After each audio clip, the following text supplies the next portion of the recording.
कभी मौसम हुआ रेसम। हेलो दोस्तों, कैसे हो आप लोग? आशा करते हैं कि आप लोग सभी लोग अच्छे होंगे, मस्त होंगे और पढ़ रहे होंगे। तो सबको मेरा गुड मॉर्निंग। तो अब हम लोग आगे एनसीईआरटी मैथ सॉल्यूशन एक्सरसाइज 12.3 में हम आगे के क्वेश्चन को सॉल्व करेंगे। ठीक है, तो क्वेश्चन मेरा क्या था? क्वेश्चन मेरा है 4। देखो क्वेश्चन मेरा 4 है साहब।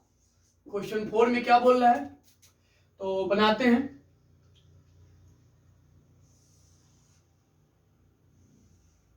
ठीक है, सेंटर से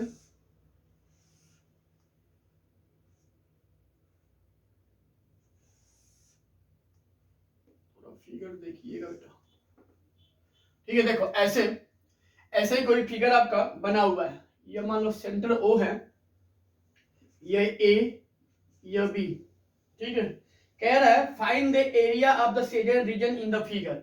यानी कि यह आपको एरिया फाइंड करना है, यह आपको एरिया फाइंड करना है। यह एरिया आपको जो शेडेड पार्ट है, यह आपको एरिया साहब क्या करना है, फाइंड करना है। ठीक ना, यह एरिया आपको क्या करना है, फाइंड करना है। जो मैंने ऐसे डार्क किया है ना, तो वही आपको एरिया फाइंड करना है। ठीक है, देखो जबकि बोल रहा है where the circular arc of radius 6 centimetre. मतलब अगर ये सेंटर है और ये सर्किल का सरकमफ्रेंस अगर यहां तक कोई लाइन अगर ज्वाइन कर रहे हैं, तो यह दिया है रेडियस ऑफ सर्किल 6 सेंटीमीटर। ठीक है, and has been drawn with vertex O of an equilateral triangle OBC upside 12 centimetre. देखो बच्चे ना, और इस सेंटर से एक इक्विलेटरल ट्रायंगल OAB ड्रॉन की है जिसका साइड 12 सेंटीमीटर है। तो मुझे इस फिगर का एरिया फाइंड करना है।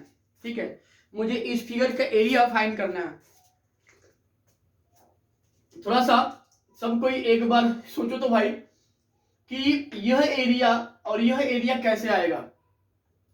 ठीक है बच्चे, तो देखो पहले हम इस सर्कुलर पार्ट का एरिया फाइंड करेंगे, यह वाला। तो हम अगर एरिया फाइंड करेंगे तो क्या होगा जी? तो बच्चे देखो, हम अगर इस सर्किल को, इस पूरे सर्किल के एरिया में से हम अगर इस सेक्टर के एरिया को माइनस कर दें, हम अगर इस सर्किल के एरिया में से यह सेक्टर का एरिया अगर माइनस कर दें, तो मुझे यह ऊपर वाला पार्ट मिल जाएगा। ठीक है, तो भाई देखो मुझे यह पार्ट मिल जाएगा। और देखो ना, आपको यह भी एरिया फाइंड करना है, तो ये आपको क्या बन जा रहा है, इक्विलेटरल ट्रायंगल। तो हम यह एरिया फाइंड करके और अगर यह इक्विलेटरल ट्रायंगल का एरिया ऐड कर देंगे, तो मुझे यह प्लस यह एरिया मिल जाएगा, जो मुझे यही क्या थी, रिक्वायरमेंट थी। ठीक है बच्चे, तो देखो यहाँ पे हम क्या करेंगे, यहाँ पे हम लिखेंगे गिवन, क्या लिखेंगे साहब, given radius of circle r बराबर कितना दिया है, 6 सेंटीमीटर। ठीक है बच्चे, और देखो लिखो सिम triangle O A B is an equilateral triangle. तो भाई जब ये इक्विलेटरल ट्रायंगल है, तो आपको क्या पता है कि इसका हर साइड क्या होगा, सेम होगा। यानी ये जो 12 है, ये भी 12 होगा, ये भी 12 होगा। और इक्विलेटरल ट्रायंगल के बीच का एंगल कितना होता है जी, 60 डिग्री। ठीक है, तो हम पहले यहां से क्या निकाल रहे हैं, यहां लिख लो एंगल AOB बराबर 60 डिग्री and each angle will be 60 डिग्री। ए भी 60 होगा और एंगल बी भी 60 डिग्री होगा। खैर मुझे केवल इसी से मतलब है। तो बच्चा देखना, पहले हम यह सर्कुलर एरिया निकालना है। यानी कि सर्कुलर एरिया बराबर सॉरी, यहां लिखो सर्कुलर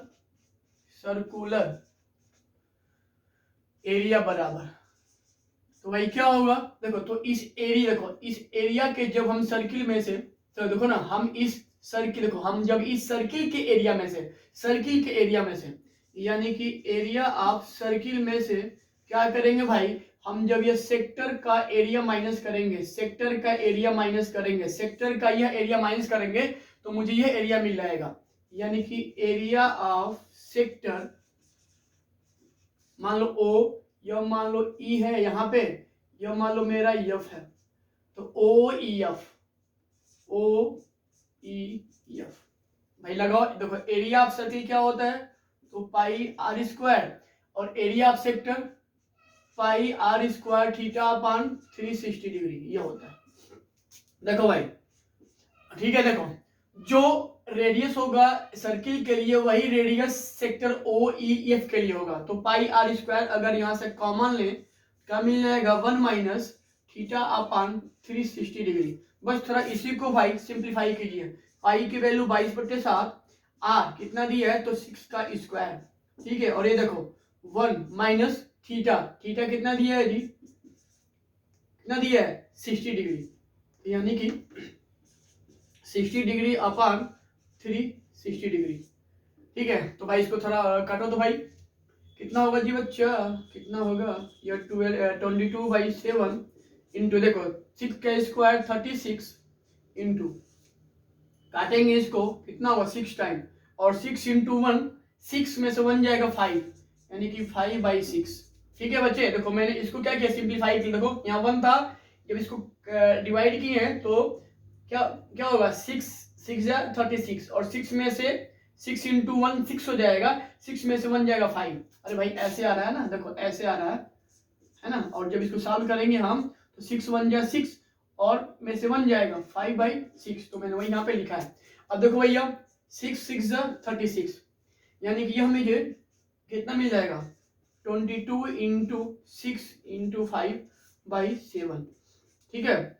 और 6 दूना 12, 6 दूना 12 1 13 इंटू 5/7, यह आपका 5 2 जा 10, और 5 3 जा 15, और 1 16, 5 1 जा 5 1 6/7। तो देखो यह मुझे, देखो ना, यह मुझे इस सर्कुलर पार्ट का एरिया मिल गया, ठीक है। ये मुझे क्या मिल गया, सर्कुलर पार्ट का एरिया। लेकिन ना देखो मुझे यह सर्कुलर पोर्शन प्लस यह पोर्शन का एरिया फाइंड करना था, ठीक है। तो यहाँ पे देखो, यहाँ पे थोड़ा स्पेस नहीं है तो इसको हम इरेज कर रहे हैं, ठीक है। देखो अब यहाँ पे क्या लिखेंगे, सो एरिया ऑफ शेडेड, ये पूरा जो पेंट किया हूं, एरिया ऑफ शेडेड पार्ट, तो बराबर क्या होगा जी, तो हो जाएगा area of circular part plus area of triangle O A B. भाई देखो तो यह आपने एरिया, इसको आपने ऐसे ही लिखा है 660/7, और देखो प्लस, देखो भाई यह एरिया ओ ए बी का एरिया तुम्हारे क्या बन जा रहा है, इक्विलेटरल, और इक्विलेटरल ट्रायंगल का एरिया क्या होता है, √3/4 साइड का स्क्वायर, यानी कि √3/4 साइड का स्क्वायर। साइड मेरा कितना दिया है जी, 12 का होल स्क्वायर। बस यही मेरा हो जाएगा एरिया। अब आपको इसको बस नीचे सिंप्लीफाई कर लेना है, थोड़ा सा किया जाए। ये हो जाएगा √3/4, देखो ये हो जाएगा कितना, इसको कल थोड़ा इसको ऐसे लिख लो ना, आसान रहेगा। देखो भाई ना, यह आपका कैलकुलेशन हो सकता है, आप इसको कैसे लगाते हो, ठीक है ना।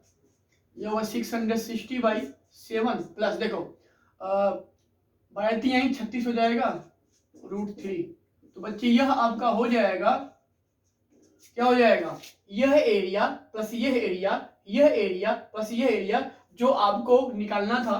तो थोड़ा सा एक बार देख लो कि क्या यही एनसीईआरटी वालों ने आंसर में सॉल्व किया है या इसको फिर सिंप्लीफाई किया है। तो बात वही है, ठीक है ना। आप इसको जब सॉल्व करोगे तो आंसर भी आपका वही आएगा जो शायद एनसीईआरटी में आ रहा हो, ठीक है। तो यह था आपका क्वेश्चन नंबर 1, सॉरी आज का क्वेश्चन नंबर 1।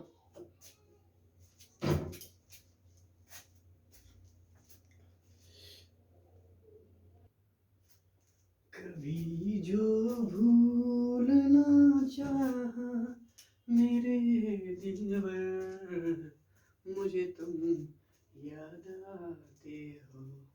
देखो बच्चे, यह मेरा क्वेश्चन नंबर 7 है, ठीक है। देखो इसमें यह फिगर से आपको है क्लियर कि देखो बच्चे ना, इस स्क्वायर के, ठीक है ना, यह कॉर्नर पे 4 सर्किल ऐसे क्या कर रहे हैं, एक दूसरे को टच करते हुए बनाए गए हैं, ठीक है ना। और देखो यहाँ पे बोल रहा है कि अगर ABCD is a square of side 14 centimetre, मतलब कि अगर साइड ऑफ स्क्वायर 14 सेंटीमीटर हो तो बोल रहा है कि तब ऐसे इस फिगर के द्वारा इस शेडेड पार्ट का एरिया आपको फाइंड करना है, ठीक है ना। तो बच्चे थोड़ा आप बताओ, हम अगर इस शेडेड पार्ट का एरिया अगर फाइंड करेंगे तो कैसे हो सकता है?